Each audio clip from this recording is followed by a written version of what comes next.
सभी भगवत प्रेमियों को हमारी राधे राधे।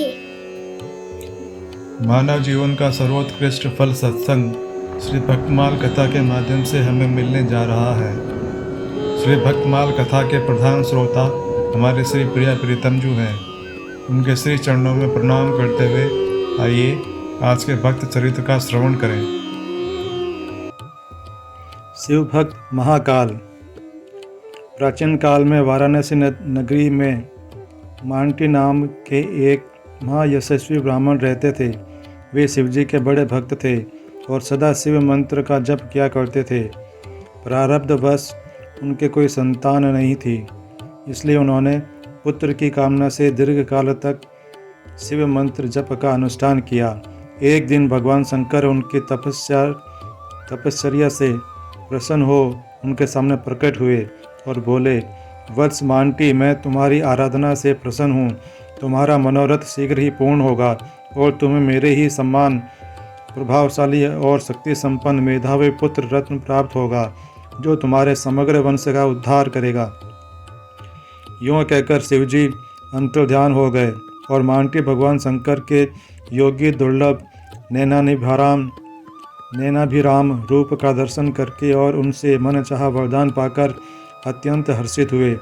मांटी की पत्नी का नाम चटिका था। वह महान पतिव्रता एवं तपस्या की मानव मूर्ति ही थी।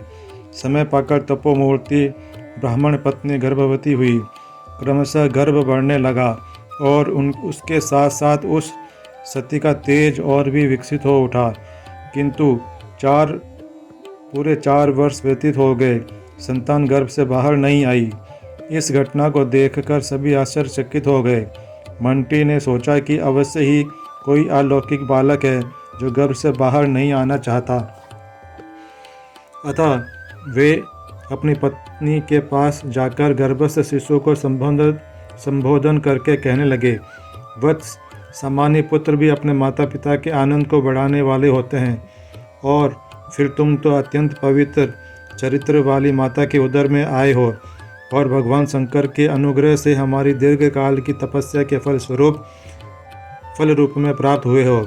ऐसी दशा में क्या तुम्हारे लिए यह उचित है कि तुम माता को इस प्रकार कष्ट दे रहे हो और हमारी भी चिंता के कारण बन रहे हो? हे पुत्र, यह मनुष्य जन्म ही धर्म, अर्थ, काम और मोक्ष का साधक है। शास्त्रों में इसे देवताओं के लिए ही भी दुर्लभ बताया गया है। फिर क्यों नहीं तुम शीघ्र ही बाहर आकर हम सब लोगों को आनंदित करते। गर्भ बोला, हे तात, जो कुछ आपने कहा वह सब मुझे ज्ञात है। मैं यह भी जानता हूँ कि इस भूमंडल में मनुष्य जन्म अत्यंत दुर्लभ है, परंतु मैं काल मार्ग से अत्यंत भयभीत हूँ। वेदों में काल और अर्ची नाम के 2 मार्गों का वर्णन आता है। काल मार्ग से जीव कर्मों के चक्कर में पड़ जाता है और अर्ची मार्ग से मोक्ष की प्राप्ति होती है। काल मार्ग से चलने वाले जीव चाहे पुण्य के प्रभाव से स्वर्ग में ही क्यों न चले जाए, वहाँ भी उन्हें सुख की प्राप्ति नहीं होती। इसलिए बुद्धिमान पुरुष निरंतर इस चेष्टा में लगे रहते हैं कि जिससे उन्हें इस घोर रूप गंभीर काल मार्ग में न भटकना पड़े। अतः यदि आप कोई ऐसा उपाय कर सकें जिससे मेरा मन नाना प्रकार के सांसारिक दोषों से लिप्त न हो, तो मैं इस मनुष्य लोक में जन्म ले सकता हूँ। गर्भस्थ शिशु की इस शर्त को सुनकर मांटी और भी भयभीत हो गए। उन्होंने सोचा कि भगवान शंकर को छोड़कर कौन इस शर्त को पूरा कर सकता है। उन्होंने कृपा करके मेरे मनोरथ को पूर्ण किया है, वे ही इस शर्त को भी पूरा करेंगे। यूँ सोचकर वे मन ही मन भगवान शंकर की शरण में गए और उनसे प्रार्थना की। मांटी की प्रार्थना भगवान आशुतोष ने सुन ली। उन्होंने अपने धर्म, ज्ञान, वैराग्य, ऐश्वर्य आदि को मूर्त रूप में बुलाकर कहा कि देखो, मांटी पुत्र को विपरीत ज्ञान हो गया है, अतः तुम लोग जाकर उसे समझाओ और ठीक रास्ते पर लाओ। भगवान माहेश्वर की आज्ञा पा वे विभूतियाँ साकार विग्रह धारण कर गर्भस्थ शिशु के निकट गई और उसे संबोधित कर कहने लगी, महामती मांटी पुत्र, तुम किसी प्रकार का भय न करो। भगवान शंकर की कृपा से हम धर्म, ज्ञान, वैराग्य और ऐश्वर्य कभी तुम्हारे मन का परित्याग नहीं करेंगे। अतः तुम निर्भय होकर गर्भ से बाहर निकल आओ। यूँ कहकर वे चारों देवी मूर्तियाँ चुप हो गई।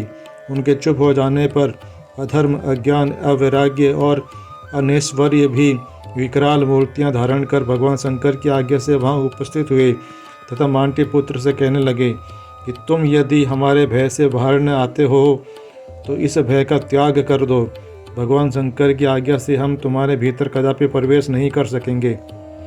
इस प्रकार धर्म, ज्ञान, वैराग्य और ऐश्वर्य तथा उनके विरोधी अधर्म, अज्ञान, अवैराग्य और अनैश्वर्य की आश्वासन वाणी को सुनते ही बालक मांटी पुत्र अविलंब गर्भ से बाहर निकल आया और कांपते कांपते रुदन करने लगा। इस समय भगवान शंकर की विभूतियों ने मांटी से कहा, देखो मांटी, तुम्हारा पुत्र अब भी काल मार्ग के भय से कांप और रो रहा है। अतः तुम्हारा यह पुत्र काल भीति नाम से विख्यात होगा। यूँ कहकर विभूति गण अपने स्वामी शंकर जी के पास चले गए। बालक काल भीति शुक्ल पक्ष के चंद्रमा की भांति क्रम से बढ़ने लगा। पिता ने क्रमशः उसके उपनयनादि संस्कार किए और उसे पाशुपत व्रत में परिनिष्ठित कर शिव पंचाक्षर मंत्र नमः शिवाय की दीक्षा दी। काल भीति अपने पिता के समान ही पंचाक्षर मंत्र के पारायण हो गए। उन्होंने तीर्थ यात्रा के प्रसंग से विविध रुद्र क्षेत्रों में भ्रमण किया और घूमते घूमते स्तंभ तीर्थ नामक क्षेत्र में पहुँचे, जहाँ का प्रभाव उन्होंने लोगों से पहले ही सुन रखा था। वहाँ वे घोर तपस्या करते हुए एकाग्र मन से रुद्र मंत्र का जप करने लगे। उन्होंने यह नियम ले लिया कि 100 वर्ष तक भोजन की तो कौन कहे, जल की एक बूंद भी ग्रहण नहीं करूँगा। ज्यों ही 100 वर्ष समाप्त होने को आए कि एक अज्ञात पुरुष जल से भरा हुआ एक घड़ा लेकर काल भीति के पास आया और प्रणाम करके उस तपस्वी ब्राह्मण से कहने लगा, हे महामती काल भीति, आज तुम्हारा अनुष्ठान भगवान शंकर की कृपा से पूर्ण हो गया। तुम्हें भूख प्यास सहते पूरे 100 वर्ष हो गए हैं। मैं बड़े प्रेम से अत्यंत पवित्र होकर यह जल तुम्हारे लिए ले आया हूँ। तुम कृपा करके इसे स्वीकार करो और मेरे श्रम को सफल करो। काल भीति को वास्तव में प्यास बहुत सता रही थी। अंजलि भर पानी के लिए उनके प्राण छटपटा रहे थे, परंतु सहसा एक अपरिचित व्यक्ति के द्वारा लाया हुआ जल ग्रहण करना उन्होंने उचित नहीं समझा। वे शंकापूर्ण नेत्रों से उस आगंतुक पुरुष की ओर देखते हुए बोले, आप कौन हैं? आपकी जाति क्या है और आपका आचार कैसा है? कृपा कर बताइए। आपकी जाति और आचार को जान लेने के बाद ही मैं आपके लाए हुए जल को ग्रहण कर सकता हूँ। इस पर वह अपरिचित व्यक्ति बोला, तपोधन, मेरे माता पिता इस लोक में हैं या नहीं इसका मुझे पता नहीं है। इसके विषय में मैं कुछ भी नहीं जानता। मैं सदा इसी ढंग से रहता हूँ। आचार अथवा धर्म से मेरा कोई प्रयोजन नहीं है, अतः आचार की बात मैं क्या कह सकता हूँ। सच पूछिए तो मैं किसी आचार विचार का पालन भी नहीं करता। काल भीति बोले, यदि ऐसी बात है तब तो मैं आपसे क्षमा चाहता हूँ।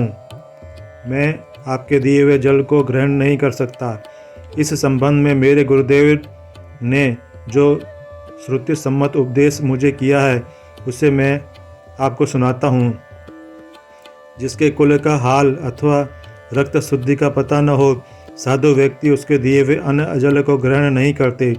इसी प्रकार जो व्यक्ति भगवान के संबंध में कुछ भी ज्ञान नहीं रखता और न उनकी भक्ति करता है, उसके हाथ का अन्न जल भी ग्रहण करने योग्य नहीं होता।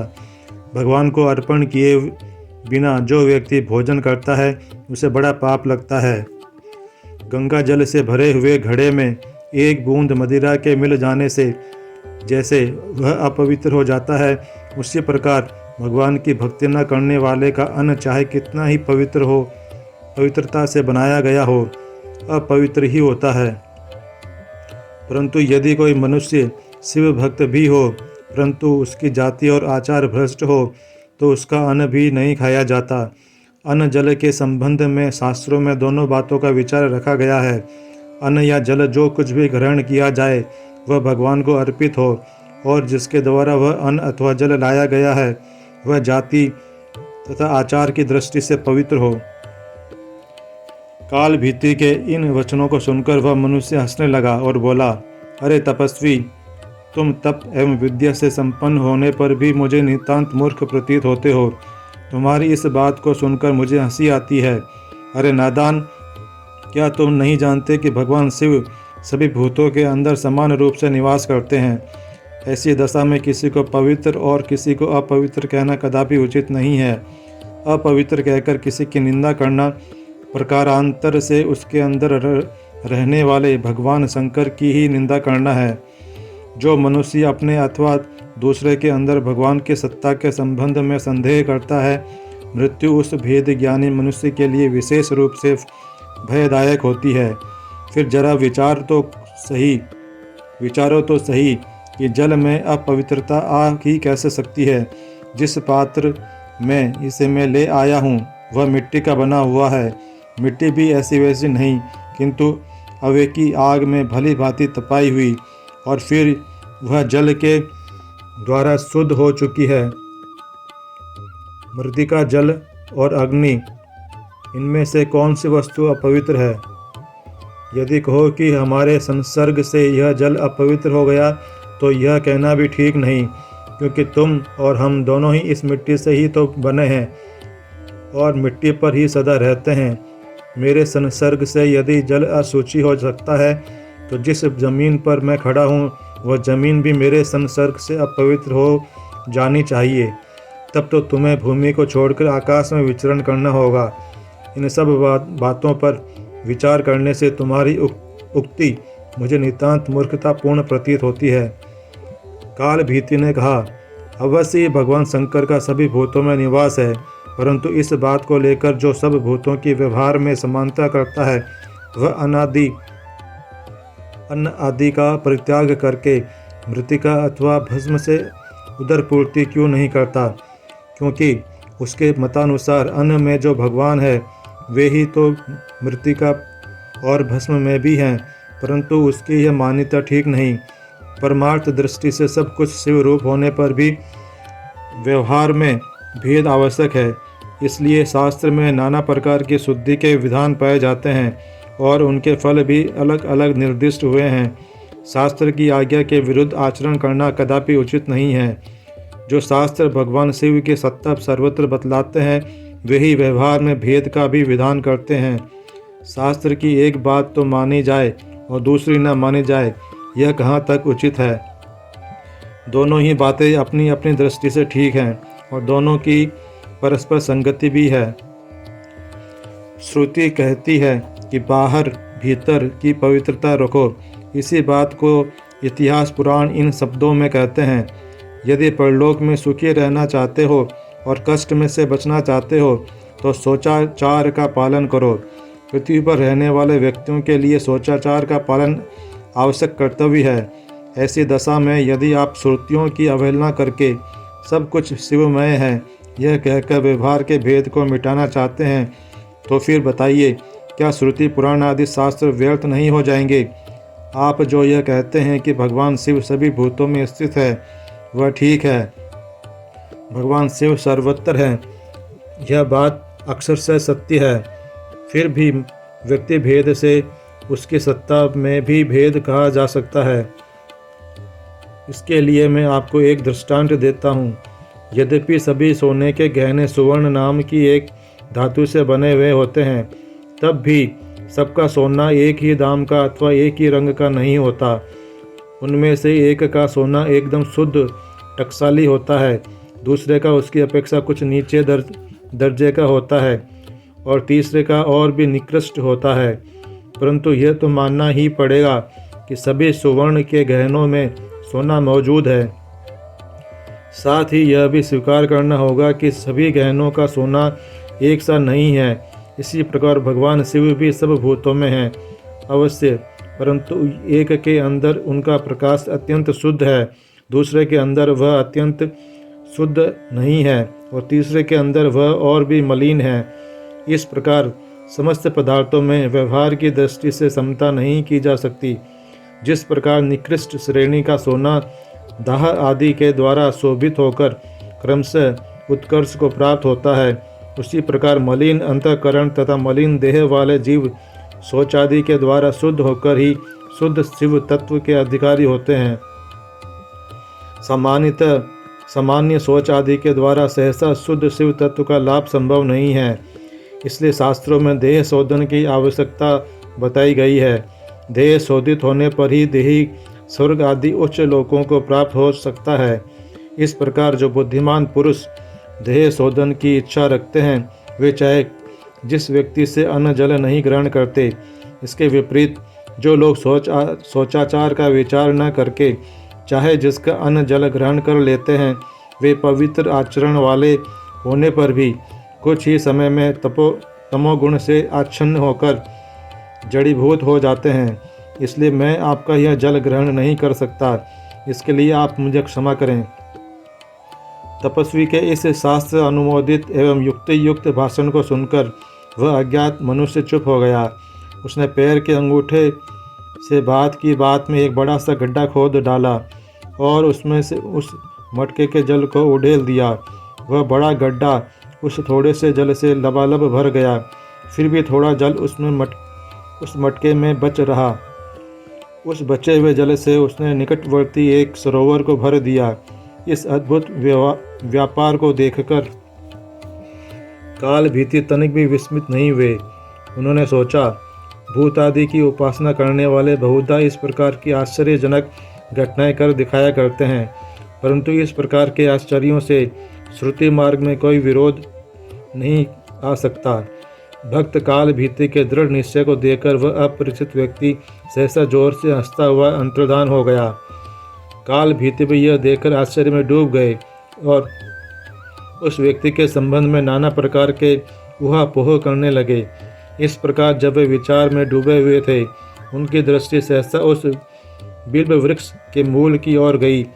वहाँ उन्होंने देखा कि एक विशाल शिवलिंग अकस्मात प्रादुर्भूत हो गया है। उसके तेज से दसों दिशाएं उद्भासित हो उठी हैं।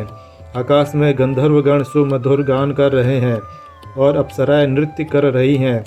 देवराज इंद्र उसके ऊपर पारिजात के पुष्पों की वर्षा कर रहे हैं तथा अन्य देवता एवं मुनिगण भी जय जयकार करते हुए नाना प्रकार से भगवान शंकर की स्तुति कर रहे हैं। इस प्रकार वहाँ बड़ा भारी उत्सव होने लगा। काल भीति ने भी अत्यंत आनंदित होकर उस स्वयंभू लिंग को प्रणाम किया और स्तुति करते हुए कहा, जो पाप राशि के काल हैं, संसार रूपी कदर्म के काल हैं तथा काल के भी काल हैं, उन कालाधर कालकंठ महाकाल की मैं शरण आया हूँ। आपको मैं बार बार नमस्कार करता हूँ। हे शिव, आपसे ही यह संसार उत्पन्न हुआ है और आप स्वयं अनादि हैं। जहाँ जहाँ जिस योनि में मैं जन्म लेता हूँ, वहाँ वहाँ आप मेरे ऊपर करुणा की निरंतर वर्षा करते हैं। हे ईश्वर, जो संसार से विरक्त होकर आपके षडक्षर मंत्र का जप करते हैं, आप उन समस्त मुनिगणों पर बहुत जल्दी प्रसन्न हो जाते हैं। हे प्रभु, मैं उसी ओम नमः शिवाय इस षडक्षर मंत्र का निरंतर जप करता हूँ। भक्त श्रेष्ठ काल भीति की स्तुति को सुनकर भगवान शंकर अत्यंत प्रसन्न हुए। वे उसी लिंग में से अपने स्वरूप में प्रकट हो गए और दिव्य प्रकाश से त्रिलोकी को प्रकाशित करते हुए उस ब्राह्मण से बोले, दिव्य श्रेष्ठ, तुमने इस महातीर्थ में कठोर तपस्या के द्वारा जो मेरी आराधना की है, इससे मैं तुम पर बहुत प्रसन्न हूँ। अब मेरी कृपा से काल भी तुम्हारे ऊपर कोई प्रभाव नहीं डाल सकेगा। मैंने ही मनुष्य शरीर धारण करके तुम्हारे विश्वास की परीक्षा ली थी और मुझे हर्ष है उस परीक्षा में तुम पूर्णतया सफल हुए। तुम्हारे जैसे दृढ़ विश्वासी पुरुष जिस धर्म का आचरण करते हैं, वही धर्म वास्तव में श्रेष्ठ है। मैं तुम्हारे लिए जो जल ले आया था वह समस्त तीर्थों का जल है और अत्यंत पवित्र है। मैंने उसके द्वारा ही इस गड्ढे एवं सरोवर को भरा है। अब तुम मुझसे अपना अभिलषित वर मांगो। तुम्हारी आराधना से मैं इतना अधिक प्रसन्न हूँ कि तुम्हारे लिए मुझे कुछ भी अदेय न होगा।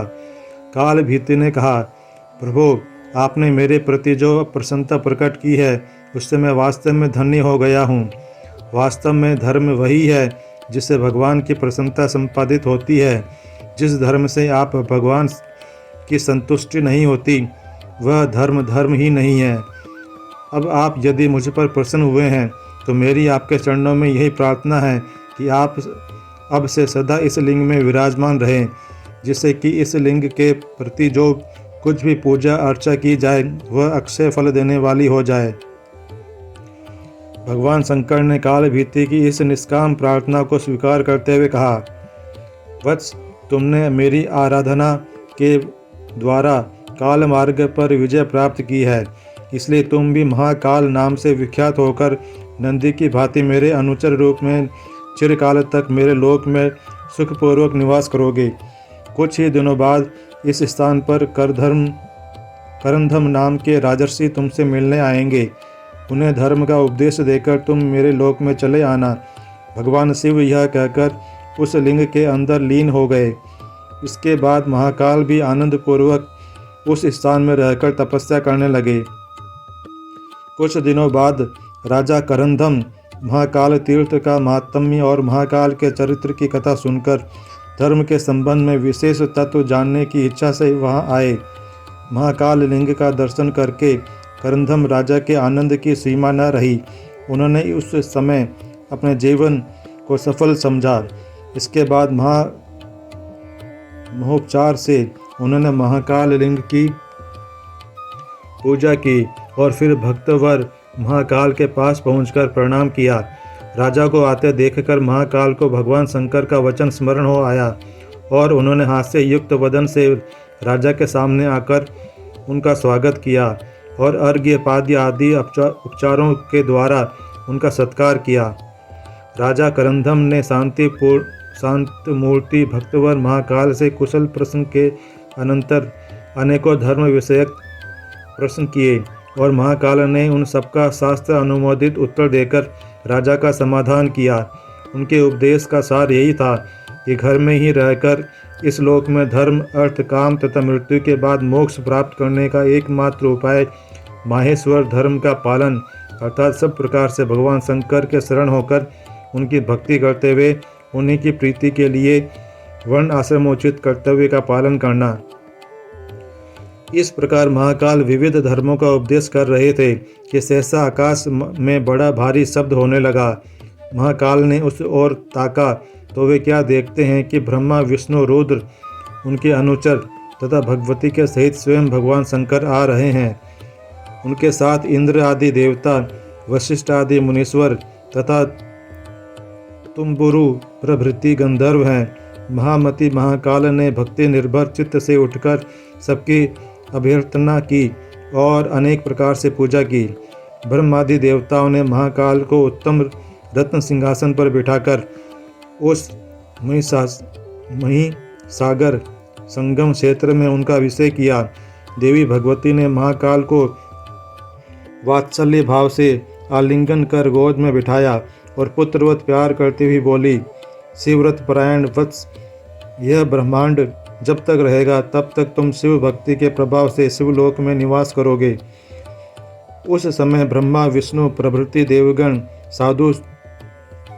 साधु कहकर महाकाल की प्रशंसा और स्तुति करने लगे।